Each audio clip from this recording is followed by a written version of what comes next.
한국은 기생충의 왕국이라고. 저렇게 많이 들어있었던 거는 정말 너무 쇼킹해요. 대한민국 국민 95%가 이미 감염이 되어 있었다는 겁니다. 죄다네 죄다.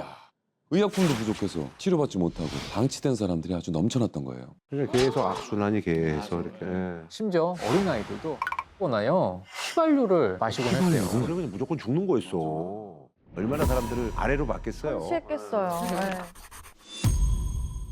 네, 대한민국 경제사를 논하는 경제사 모임 회원 여러분들, 예, 반갑습니다. 예. 반갑습니다. 우리가 사실 이제 많은 사람들이 이제 소망이 오래 사는 거잖아요. 맞아요. 한국인의 기대 수명, 남녀 이제 평균 얼마인지 아세요? 80은 넘을 것 맞아요. 같고. 맞아, 요즘에 그럴 것 같은데. 2025년 OECD 조사에 의하면요, 한국인의 이제 기대 수명이 83.5세. 1위가 이제 스위스, 84.2세니까 우리가 이제 5위 정도 한다고 합니다. 근데 사실 진짜 옛날에는 60대 중반이면 돌아가셨어요. 그렇죠, 그렇죠. 진짜 옛날에. 저희 때만 하더라도. 근데 이제 이제는 이제 60에 이제 일을 그만둔다 하더라도 그거에 대한 어떤 노후 걱정 이런 것들이 우리 삶을 약간 고단하게 만드는 게 아닌가 하는 그런 생각이 드는데, 어쨌든 오래 산다는 거는 그만큼 이제 그 경제가 많이 이제 발전했다라는 그런 얘기잖아요. 그래서 오늘 우리가 이제 얘기해 볼 주제는 세계인들을 치료하는 메이드 인 코리아 K 헬스케어입니다.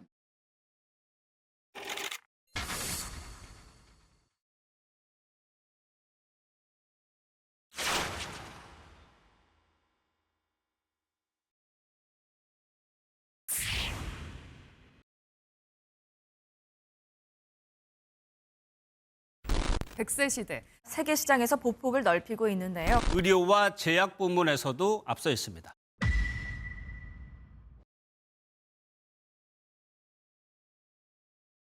헬스케어라는 게 질병의 예방부터 치료, 관리를 포함한 전반적인 건강관리 사업을 뜻하잖아요. 네. 경제사적으로 말씀을 드린다면 제약, 즉 의약품 개발이라든지 의료 서비스와 관련된 이야기를 폭넓게 할 수 있을 거라고 생각합니다.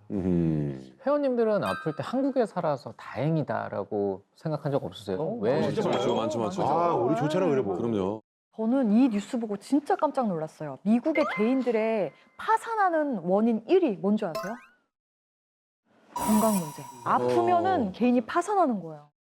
미국 시사주간지 뉴스위크에서 매년 세계 최고의 병원을 뽑는데 2025년에 조사한 결과를 딱 보니까 100위 안에 한국 병원이 6곳이나 들었다고 하더라고요. 게다가 여기서 또 암 치료 분야면 다시 이렇게 따져보면은 한국 병원 3곳이 전 세계 탑10 안에 딱 든다고 합니다. 워낙 이제 우리나라가 이제 진단이라든지 뭐 치료, 뭐 수술 이런 것들이 워낙 뛰어나니까. 맞습니다. 예. 우리가 이 현상을 경제사 관점으로 저희 모임의 어떤 특색에 맞게 봐야 되지 않을까 하는 생각이 드는데, 2025년에 의약품 수출액이 사상 처음으로 100억 달러, 즉 14조 원을 넘어섰습니다. 크다. 엄청 크구나. 그러니까 저와 같이 경우 이제 큰 사업이죠. 그래서 지금 같은 규모로 성장한 데는 사실 우리도 어두운 시절이 많았습니다. 그래서 많은 분들의 목숨을 앗아갔고 괴롭혔던 질병 이런 것도 이제 극복하는 어떤 노력들이 있었는데요. 나 좀 살려주시오. 아비규환 그 자체였습니다. 우리 한번 만들어보자. 끌려가서 조사를 받을 정도였다고 합니다. 요주인물이네. 팔아야겠다.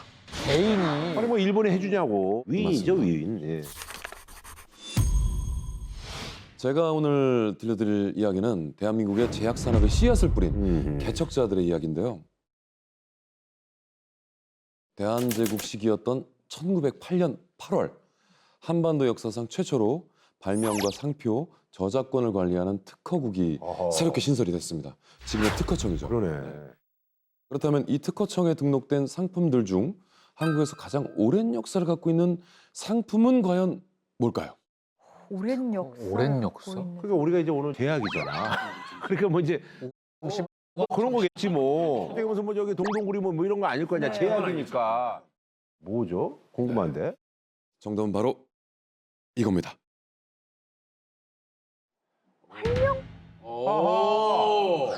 그러니까 우리가 정말 집안에 이제 가정상비약으로 네. 저건 편의점에서도 팔고요. 맞아요. 네. 네. 저거는 또 그리고 이제 음료로 먹는 분들도 계세요. 아, 저걸요? 그게 아니라 이제 먹으면 시원하니까. 습관처럼.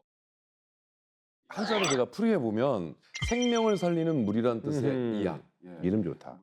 무려 129년 전인 와. 1897년에 개발된 우리나라 최초의 양약인데요. 되게 오래됐다. 오래됐죠. 1910년 12월 16일 특허국에 상표가 등록되면서 한국에서 가장 오래된 브랜드로도 알려져 있습니다. 이게. 그러니까 저희 약이 이제 개발된 후 한 10몇 년 동안 어쨌든 대중들한테 그래도 아름아름 사랑을 받다가 네. 야, 특허가 그렇죠, 그렇죠. 한 10몇 년 지난 다음에 이제 등록한 그렇죠. 거네. 와. 우린 다 저 약을 다 먹어봤잖아요. 그럼요. 주로 네. 어떨 때 좀 드셨어요? 아니 뭐 당연히 뭐 과식해서 속이 더부룩하거나 체했을 때. 진짜 배 아프고 그럴 때는 아니고 이제 네. 좀 더부룩할 때 뭐 이럴 때. 왠지 이 정도면 해결되겠다 싶을 때. 아. 이 약은 소화제입니다. 그런데 말이죠. 우리가 일상적으로 겪는 병들 중에 감기, 몸살도 있고 설사도 있고 두통도 있을 텐데 왜 하필 처음 만들어진 양약이 소화제였을까요? 그러게요. 그죠? 네. 그 이유는 이 사진 한 장으로 알 수가 있습니다. 선비네. 근데 밥이 왜 이렇게 많아요? 아, 고봉이에요. 와. 아니 근데 진짜 밥 한 공기가 무슨 밥솥만 해요. 그럼 저분 내가 보니까 반은 드신 거야. 거의 지금. 그죠, 그죠. 와, 대단하네. 와.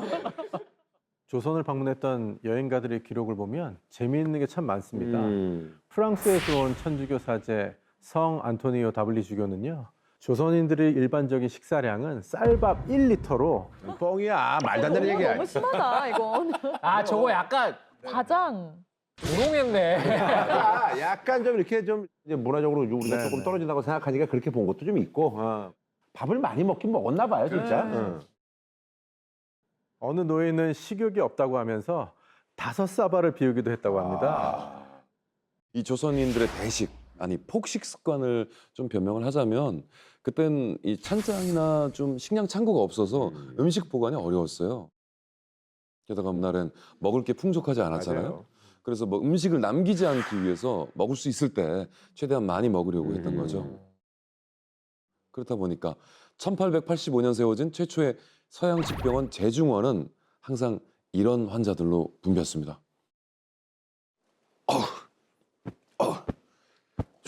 속이 너무 답답하고 더부룩하오. 나 좀 살려주시오. 적당히 좀 드시지. 그러니까 뭐 프랑스 같은데 뭐 디저트 문화에서 뭐 마카롱도 있고 뭐 물론 이제 거기도 이제 귀족들이 먹었지만 우리는 그런 게 일절 없잖아. 없죠. 일관되게 많이 먹으면 상관없는데 굶었다가 갑자기 그러니까 뭐 이제 내가 봤을 때는 탈나는 거죠. 탈이 나는 거죠. 실제로 재중원이 생긴 첫 해에 작성된 보고서를 보면은 소화불량 환자가 많다고 적혀 있어요. 조선 23대 왕인 순조의 셋째 딸 덕원공주도